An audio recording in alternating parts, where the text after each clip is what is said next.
Welcome back to our YouTube channel. आज हम लोग आगे बढ़ते हैं फिर से और थोड़ा सा आज हम पढ़ेंगे इम्पॉर्टेंट टर्मिनोलॉजीज़ के बारे में। कुछ इम्पॉर्टेंट टर्मिनोलॉजीज़ हैं जो आपको जानना ज़रूरी है।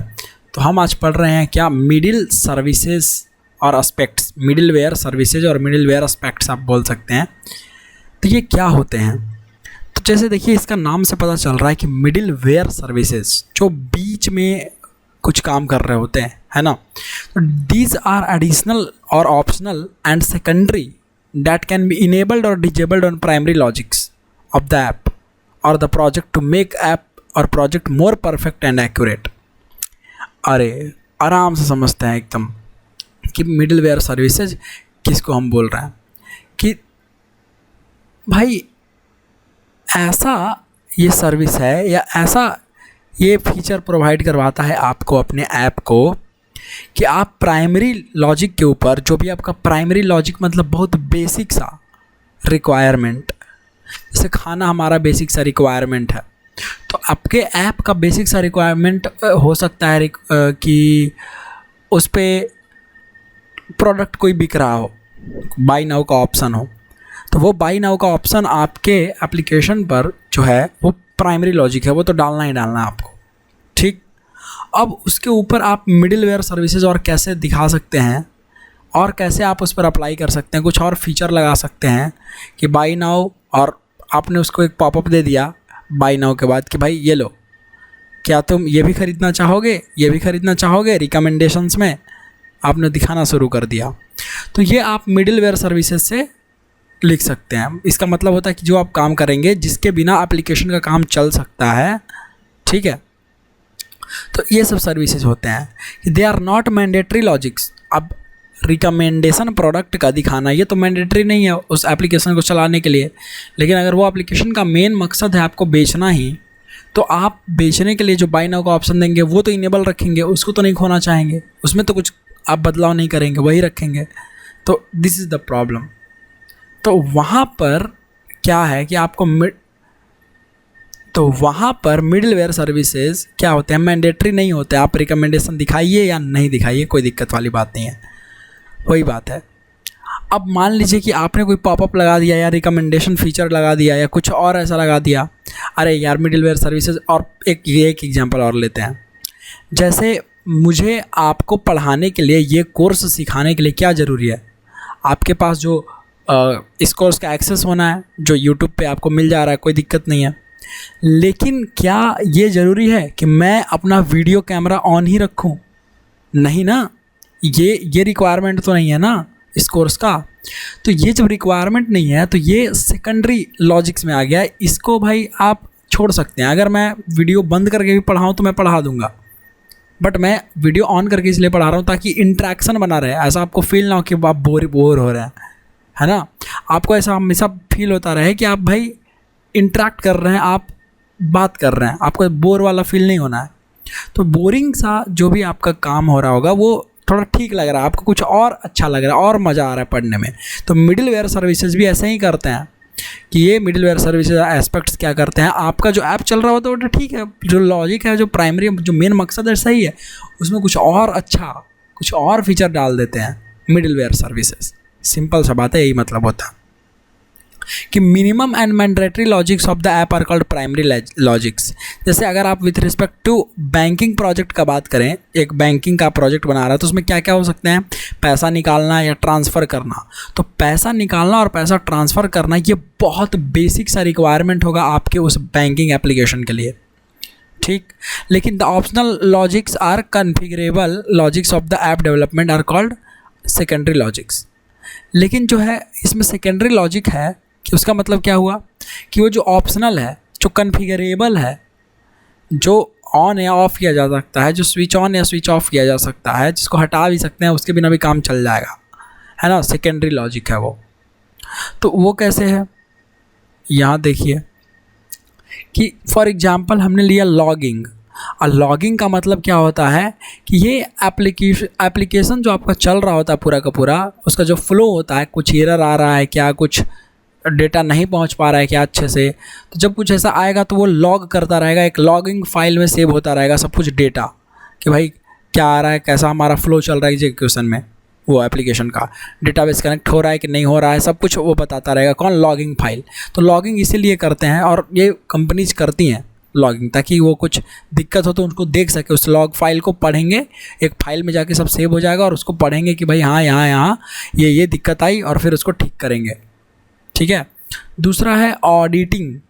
अब ये ऑडिटिंग क्या होता है? Keeps track of the user activities. आपने लॉगिन किया कि नहीं, आप कितने बजे लॉगिन कर रहे हैं, कोई रोबोट तो लॉगिन नहीं कर पा रहा है, वो जो आता ना कैप्चा वैप्चा है ना, ऐसा कुछ कि भाई वो कोई हैकर्स तो नहीं लॉगिन कर पा रहा है, तो वो काफ़ी सारा चीज़ जो है ऑडिटिंग में आता है। तो ये ऑडिटिंग हो गया। ये सब फीचर सेकेंडरी हैं, ये सब आप नहीं भी रखेंगे अपने बैंकिंग वाले एप्लीकेशन में, किसी भी एप्लीकेशन में, तो चल जाएगा काम। लेकिन ये आपके लिए अच्छा है ना, ये मेरे लिए अच्छा है ना, अगर मैं एप्लीकेशन बनाऊंगा तो वही तो बात है कि सेकेंडरी लॉजिक जो है और इन्हांस करता है आपके फीचर्स को एप्लीकेशन के। ठीक है, सिंपल सी बात है। सिक्योरिटी आप उसमें अच्छा डालिए, है ना, कि login password, ID password, OTP वगैरह, ऑथराइजेशन एंड ऑथेंटिकेशन। तो ऑथेंटिकेशन का मतलब होता है ऑथेंटिकेट करना, पहचानना, उसको आइडेंटिफाई करना यूजर को। अगर आपके पास सही यूजर आईडी और पासवर्ड है तो आप ऑथेंटिकेटेड पर्सन माने जाएंगे उस एक्टिविटी को एक्सेस करने के लिए, उस काम को करने के लिए।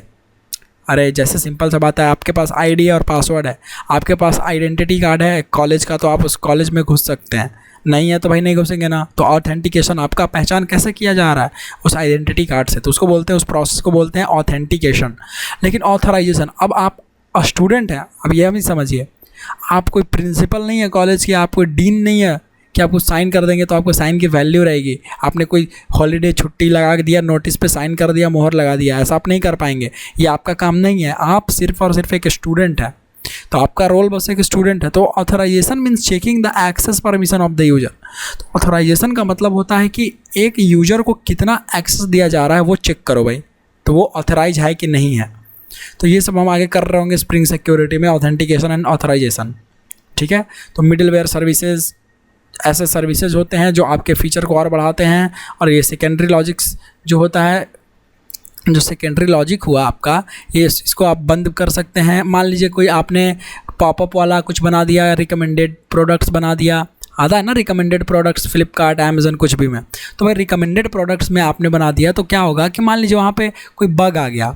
अरे तो आप जब बग आ गया तो ये नहीं ना चाहेगा कोई भी फ्लिपकार्ट या अमेज़न की भाई उसका बिज़नेस बंद हो जाए। वो बोलेगा यार इस फीचर को अभी रहने दो, 2-3 दिन अगर टाइम लग रहा है तो पहले इसको सोल्व कर लो, इस बग को फिक्स कर लो, फिर अपडेट करेंगे। तो उसको हमने कर दिया ऑफ।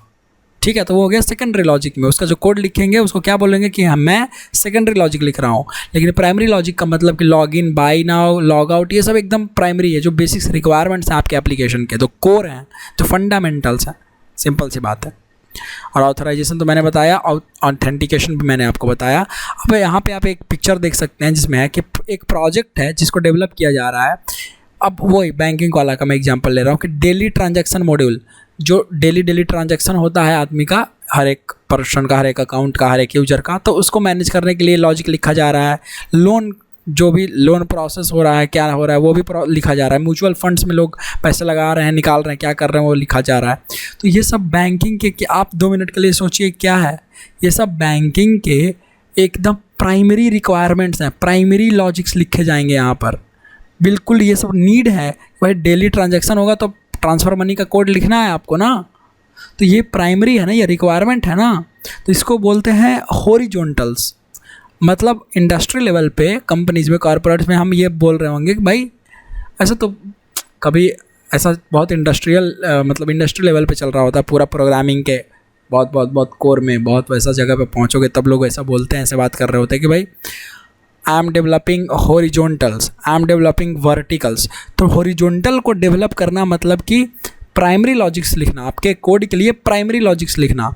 और सेकेंडरी लॉजिक लिखना मतलब आप बोलोगे कि मैं वर्टिकल्स बना रहा हूँ, मैं वर्टिकल्स डेवलप कर रहा हूँ, तो इसका मतलब कि सेकेंडरी लॉजिक जैसे सिक्योरिटी, लॉगिंग, ऑडिटिंग, इसके बिना काम चलाया जा सकता है ना।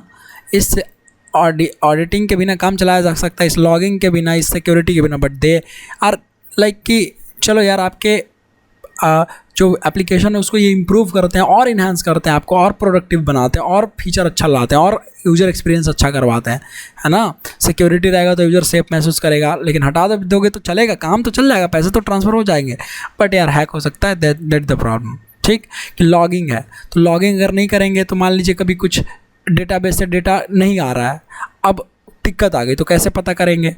तो ये सब आपको, इसके बिना भी फिर भी काम चल सकता है, ठीक है, आप मत रखो, लेकिन आपका पैसा तो ट्रांसफ़र हो जाएगा, होना होगा तो। लेकिन बात यह है कि भाई हम ऐसा क्यों करें, जब हम लोग अच्छा बना सकते हैं तो हम लोग ये भी लिख देते हैं। तो वर्टिकल डेवलप करना मतलब सेकेंडरी लॉजिक, और हॉरिजॉन्टल डेवलप करना मतलब प्राइमरी लॉजिक, ठीक है।